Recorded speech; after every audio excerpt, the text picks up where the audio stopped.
السلام عليكم ورحمة الله تعالى وبركاته، والصلاة والسلام على أشرف المرسلين. إخواني النحالين، تحياتي لكم من قناة تربية النحل في فرنسا بمدينة روان. اليوم سوف نتكلم على التغذية أو المحلول السكري. وقبل أن نتكلم على التغذية، أنصحكم إخواني النحالين باختيار موقع الخلايا بعناية. وهناك التغذية السائلة أو الصلبة، وهذا راجع لفترة التغذية ودرجة الحرارة. التغذية الصلبة إنها تعوض نقص احتياط الشتاء، بينما التغذية السائلة أو المحلول السكري فهو يساعد على نمو كتلة النحل بسرعة. فعليكم بوضع المغذي العلوي الذي يسمح بتوزيع كمية كبيرة من المحلول السكري أو الكاندي.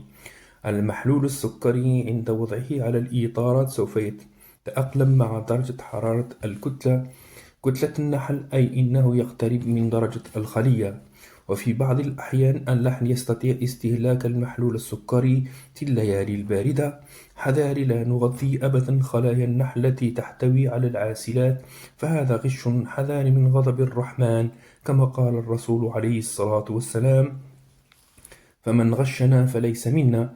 ضعوا فوق فتحة الغطاء الإطارات المغذية واملأوها بالمحلول السكري. وصفة المحلول السكري للتحفيز وهو كالتالي: 1 لتر من الماء مع 1 كيلوغرام من السكر، وأضيفوا له 1 غرام من القرفة بعد غليانه وتصفيته، وحامض القارص نصف ملعقة. أكل أو خل التفاح الحامض أو الخل التفاح يضاف عندما يبرد المحلول السكري.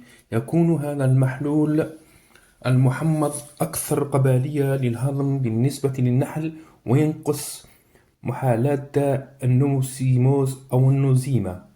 إن الإطارات التغذية القريبة من الحضنة أو الإطار القريب من الحضنة يسمح بتغذيتها، وهو إطار التغذية المثالي للخلايا المخصصة لإنتاج الملكات، وكما إنه يوفر الرطوبة للحضنة لتعزيز تربية الملكات.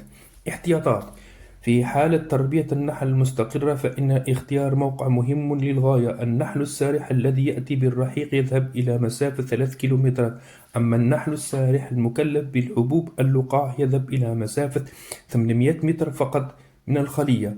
والسلام عليكم ورحمة الله تعالى وبركاته، وأترككم في رعاية الله.